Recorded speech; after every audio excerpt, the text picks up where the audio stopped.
ကျွန်တော်နော် Photoshop Action မိုးလေးတစ်ခုရောင်းခြင်းနဲ့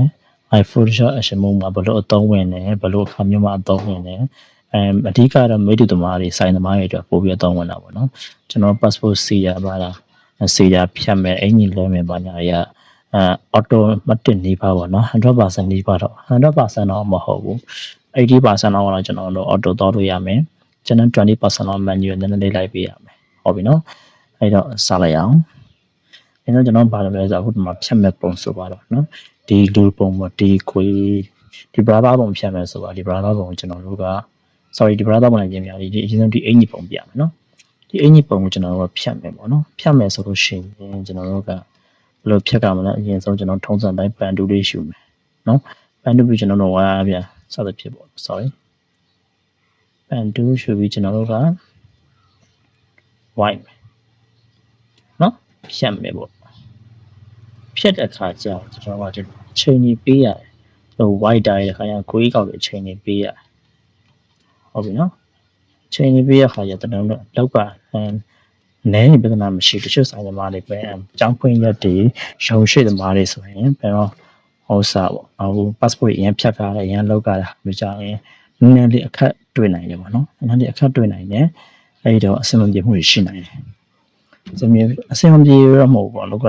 လူများတဲ့ခါကျတချို့လူတွေကျွန်တော်လှုပ်ပြရတာရှိရကြတယ်ပေါ့နော်အချိန်လေးကြာတယ်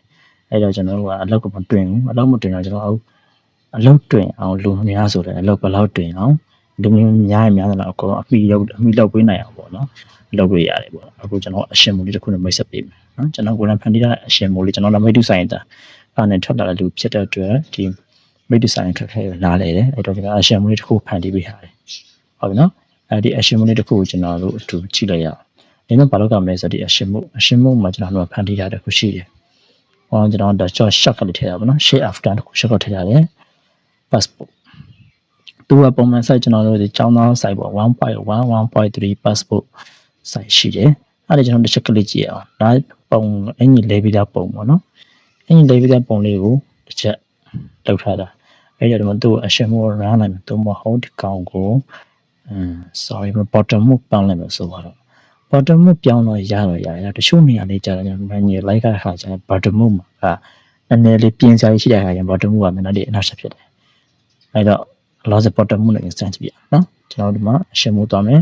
ဒီ action မို့ကအရင်ဆုံးတက်တက်ဖြတ်လိုက်ပြီဆိုတော့ဆောင်းငေါဖြတ်ချလိုက်ပြီပြီးပညာလေးမှာနည်းနည်းလေးလိုအပ်တာလေးပညာလေးရှိပါနော်အဲ့မှာကျွန်တော်အလင်းမှာနည်းနည်းချိန်မယ် curve နဲ့နည်းနည်းချိန်ဘယ်နည်းနေခါလေးပြီး okay ပေးလိုက်မယ်ကောင်းတော့အရင်နင်းပုံလို့ဝါနေပုံလို့မဲနေပုံလို့ကျွန်တော်ဒီမှာပေါ့ static color လေးထည့်ပေးထားတယ်အမ auto ချိန်လို့ရမယ်နော်ပြီးရင် okay ချက်ပေးမယ်ပြီးရင်သူကဒီဒါကcrop ဖြတ်တဲ့ crop 2ရောက်သွားပြီ crop 2ရောက်တော့ခါကျကျွန်တော်ကိုလိုချင်တဲ့ site ကိုဖြတ်လို့ရတယ်အဲ့ဒီရင်အောင်ကျွန်တော်က crop 2မှာချက်တဲ့ site ဖြတ်လို့ရတယ်သို့ပေမဲ့ site ဖြတ်လို့ရတယ်ဆိုပေမဲ့ဒီကောင်ကဖြတ်လို့ရတယ်full set မှာကျွန်တော် action မှာ full set မှာတစ်ခါလေးစီးတဲ့ဟာပဲကျွန်တော်ထည့်ပေးရတယ်ပေါ့နော် full set မှာတစ်ခါလေးစီးတဲ့ခါရင်ပုံမညီရောကျွန်တော် full set မှာစီညီအောင်က design နဲ့ပဲလုပ်ပေးရတာဟုတ်ပြီနော်အဲ့တော့ကျွန်တော် design နဲ့ပဲကျွန်တော် insign ပြမယ်ဒီမှာတချို့ဟာလေးနော်မလိုအပ်တာလေးရှိပါနော်ဒါမှဒီ passport ကျတော့အရင်မကြည့်ဘူးကျွန်တော်ကြောင်းလာပါကျွန်တော်လည်းအများကြီးပုံမှန်ကြတယ်တော့လေးအဆင်ပြေပြောရတယ်အဲ့မှာတော့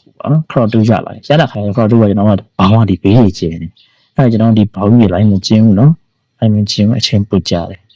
ဟုတ်ပြီနော်အချိန်ပိုကြတယ်အဲ့တော့ကျွန်တော်ဘာကြောင့်လဲ keyboard ကနေ shift key လေးချက်ခံလိုက်ပြီး shift key ခါနဲ့တော့ crop 2 custom ဖြတ်လို့ရပါတယ်ကိုလိုချင်တဲ့ site ကနေဆွဲဖြတ်ချလိုက်တိလိုက်ပါနော်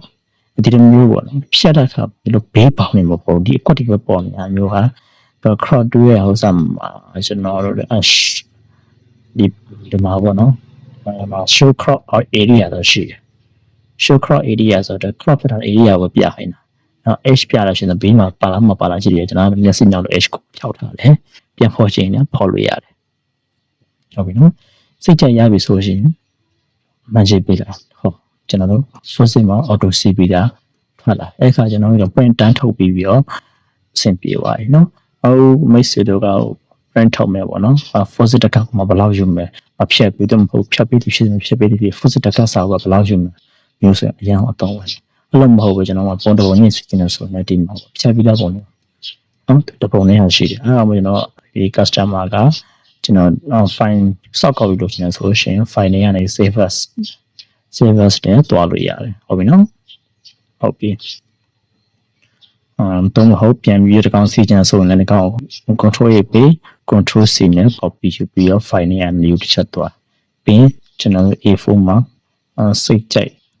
စီလို့ရတယ်ဒီမှာတစ်ခုပြောချင်ရှိတာကကျွန်တော်ဒီကောင် resolution မကျအောင်ပုံမှန်ဝအောင် passport ပုံအသေးဖြစ်တဲ့အတွက် resolution ကို600နဲ့လုပ်ပေးထားတယ်ဟုတ်ပြီအဲ့ဒါကျွန်တော် A4 ခေါ်တဲ့ခါကျရင်600နဲ့ခေါ်ဖို့တော့အကြံပေးခြင်းနော်အကြံပေးခြင်းဆိုတော့တတိပေးခြင်းပေါ့600နဲ့ချက်ခေါ်ပြီးကျွန်တော်တို့တော့ပွားလို့ရတယ်နော်ဒါ full set မှာအလဲငယ်ပဲထုတ်ခြင်းတယ်ဆိုတဲ့လူတွေပေါ့နော် passport အမြင်မလုပ်ချင်ဘူးဒါကတော့ဒီ Photoshop လည်းတော့ရှိပြီးတော့passport ဖြတ်နေတဲ့လက်ရှိဖြတ်နေတဲ့သူဆိုရင်အဆင်ပြေတယ်ဒီဟာတော့ပြီးတော့ကောင်းတယ်နော်ဘယ်လိုမဟုတ်ပဲpassport မှာဖြတ်တယ်ဘူးအရှင်မှုလို့တော့ရအကုန်အဆင်ပြေပြီဆိုတော့အဆင်မပြေပါဘူးဘာဖြစ်လို့ဆိုတော့ဒီကောင်ကအရှင်မှုမှာကကျွန်တော်လုံနေအားနဲ့ချက်တွေချက်တွေ့တယ်ခါသူ auto စီးတဲ့ခါကျမှရှိုးဟာလေးအများလေးအဆင်မပြေတာလေးရှိတယ်နော်အများအဆင်မပြေတာလေးရှိတယ်ဟိုကတော့ copy ပေါ်တဲ့ခါကျမှသူအရှင်းမှာကျွန်တော် auto copy ရ auto မပွားသွားဘူးအဲ့ဒါကျွန်တော်လက်ထပ်တော့ရှိတယ်ဒါပေမဲ့ဆက်ပြတယ်နော်နောက်ပါလည်းကျွန်တော်ဒီ Thai passport ပုံလေးပေါ့ Thai passport ပုံလေးဆိုတာအနောက်တိုင်း passport ပုံလေးဒီအနောက်တိုင်းကိုစုံတဲ့ 3cm 4cm passport ပုံလေးလောက်တဲ့ဟာမျိုးရှိဒီပုံလေးနဲ့ပြကြည့်နော် Photoshop ဒီပုံဆက်တယ်သူတို့ကျွန်တော်လောက်ထားတဲ့ memo တစ်ခု share မှာ Thai passport အရှင်တစ်ခုရှိအဲ့တော့တစ်ချက်ကလေးကြည့်လိုက်စက်ကလေးလိုက်မယ်နော်ဆက် open ဖွင့်လိုက်မယ်ပေါ့ဖွင့်လိုက်ပြီဆိုလို့ရှိရင်ဒီမှာ crop ဖြတ်သွားပြီနေရနာလေးကျွန်တော် feather လေးတောင်းတာအတွက်လည်း water လေးဖြတ်မသုံးချင်ဘူးဆိုရင်လည်းဖြတ်လို့ရတယ်နော်ဒါမှပုံချက်တာပုံနည်းနည်း resolution ကျသွားတဲ့ပုံဖြစ်နေလို့ feather အရင်သိတာပါ resolution နည်းနည်းပေါ်ဆုံးရှင်းဘူးနော်ပေါ်တော့ကြံသွားမယ် Thai passport ချက်ကလေးလိုက်ကဲရှင်ဒီမှာauto ဖြတ်သွားအခါကျတော့ချက်တာဒီ crop ရဲ့ဘေးတရားဘေးဆိုင်နောက်ကဆိုကပိုင်ဆိုင်ဖြစ်ပြုံးဆိုင်နော်တခြားအလဲကြောင်းထားပေးလိုက်ပြီးအမှန်ချပေးလိုက်တော့အလဲလုံးချိန်ခိုင်းမယ်ဟုတ်ပြီချိန်လိုက်ပြီလေဖြူအောင်လုပ်လိုက်မယ်အသားရလေးပဲလေတောင်းလုပ်မယ်အသားရလေးပေါ့ဟုတ်ပြီဒီ okay ပေးမယ်ရပြီဆိုရင်ဒီဟာလေးတက်လိုက်မယ်ဘာဖြစ်လို့ဆိုတော့သူကကောင်းကျွန်တော်အင်ထည့်ရတဲ့အရှင်မို့တစ်ခွဲသွားပြီအင်ထည့်တဲ့ခါကျသူကဘယ်လိုဖြစ်လဲဆိုရင်အင်ကြီးကဘယ်အင်ကြီးရှိမှမသိဘူးလေးရတယ်အများကြီးပဲကျွန်တော်ကအဲ့တဲ့ custom အင်ကြီးထည့်လို့ကျွန်တော်လုပ်ပေးထားတယ်ဟုတ်ပြီနော်အဲ့တော့ okay ချက်ပေးလိုက်တယ်မြန်သူက file တစ်ခု open ပွင့်လာပါအဲ့ open မှာကျွန်တော်ကအခုအင်ကြီးပေါ့နော်ကျွန်တော်က passport ရဲ့အင်ကြီးလို့ဖတ်ရှိရ passport ရဲ့ default တစ်ခုလုပ်ပေးထားတယ်အဲ့ဒါဒီမှာ passport နော် passport desktop မှာတင်နေရှိ passport ရှိတော့ကကျွန်တော်အနောက်တိုင်းဝတ်ဆောင်ဖြစ်တဲ့အတွက်ကျွန်တော်ဒါလေးယူပေးလိုက်ဒါလေးပေါ့သူနဲ့လိုက်မယ်အင်ကြီးတစ်ချက်ရွှေ့ရမယ်သူက auto copy ယူမယ်ပြီးရင် previous ကိုတစ်ချက်သွားမယ် previous ဆိုကတော့ဒီတစ်ခုပေါ့နော်ဒီတစ်ခုကိုကျွန်တော်ကခေါင်းရှုလိုက်တဲ့ next file ပေါ့ next document သူကနေပြီး copy ယူမယ်ပြီးရင် previous document ကို copy ယူလိုက်တယ်ကျွန်တော်ကတတ်ထားလိုက်ပါအားနိုင်သဘောပေါက်ရှင်းအကြီးကလာတယ်ကျွန်တော် file ဖွင့်ပြီးရောအဲ့ဒီတစ်ထည်ကိုရွှေ့ရတယ်တော့အယိုဖွင့်ပြီးရော copy ယူလိုက်တယ်ပြီးတယ်မှလည်းချက်ရှိတယ်အင်္ဂလိပ်နဲ့ညမှာတစ်ချက်ရှိပါလို့ဆိုတော့အင်္ဂလိပ်ဘင်းကတော့ပုံနိုင်ကတော့တပုံ level မတူဘူးအကျယ်မတူဘူးအင်္ဂလိပ်ကတစ်ထည်ထည် material တွေဒီကောင်းကိုတော်တော်လို့မရအောင်အဲကျွန်တော်ဒီမှာတော့ဒီ transform မှုလေးသုံးပေးထားတယ် transform မှာကျွန်တော်တို့ custom နဲ့တွားပေးရအဲ့မှာကျွန်တော်ဒီမှာ brush ဆိုတာလေးချက်ပြီးအချက်နှိပ်လိုက်အမှအင်္ဂလိပ်ဘင်းလေးလို့တို့ချက်ချိန်ပြီးခဏအင်္ဂလိပ်အချုပ်ချက်လုပ်လိုက်နော်တို့ချိန်ပြီးအမှန်ချိပေးလိုက်ပြီးလို့ရှိရင်တော့ crop တူကြလာတယ်နော် crop တူကြလာကြားလိုက်ဆိုရင် crop ဖြတ်ပေးလိုက်မယ်ဒီလိုလိုစုံတော့အဲ့ဒါကျွန်တော်တို့ data ကြည့်မိရမှာကဒီမှာဒီလက်မပေါ့နော်တကယ်လက်မဒီ site ကပါ site တဲ့ဆိုတော့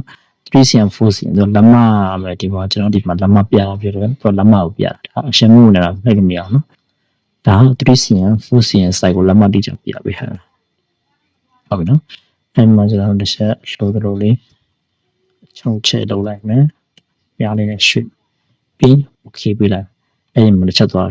သွားပြီးတဲ့ကောင်ကဘာလဲဆိုတော့ပတ်တန်default ထဲတာရှယ်ပြီးမှသူကပတ်တန် default ထဲမှာပတ်တန်ကိုပြန်ဆွဲတဲ့ဘောအဲ့ဒါဒီကောင်ပတ်တန်ဒီဟာလေးပတ်တန် define ပတ်တန်လေးပေါ်တဲ့အချိန်မှာ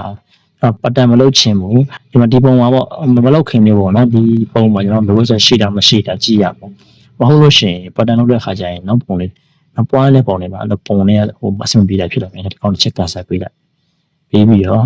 ဒီပုံလေးကျွန်တော်ကမှန်ညင်နေလိုက်ပြင်ပေးမယ်အဲ့ဒီလေပုံညင်မှန်ညင်နေလည်းများမယ်ရှင်းတော့မယ်ပြီးလို့ရှိရင်ခဏအရှင်မှုလာကြိုက်ပြီဆိုရင်အရှင်မှုကို time plus ကိုရှင်းနေရင်တော့ခဏရောက်ရနေရပြန်ဆက်သွားလိုက်နော် okay ပြီးရင်မှာပတ်တန် sorry opacity တရားပတ်တန်ပတ်လိုက်ပြီဆိုရင်ဘာလို့ဆက်မလို့ okay ပြလိုက်ရမယ်အဲ့တော့တော့ထပ်တောင်းတယ်ဘာကွာဝလဲပြီဘာကွာလဲဆိုတော့ခဏကနောက်ခံပြအခုကနောက်ခံအဖြူကွာသွားတယ်ဘာဖြစ်လဲဒီပုံမှာကျွန်တော်နောက်ခံပြနောက်ခံအဖြူကွာသွားတယ်ဘာဖြစ်လို့လဲဆိုတော့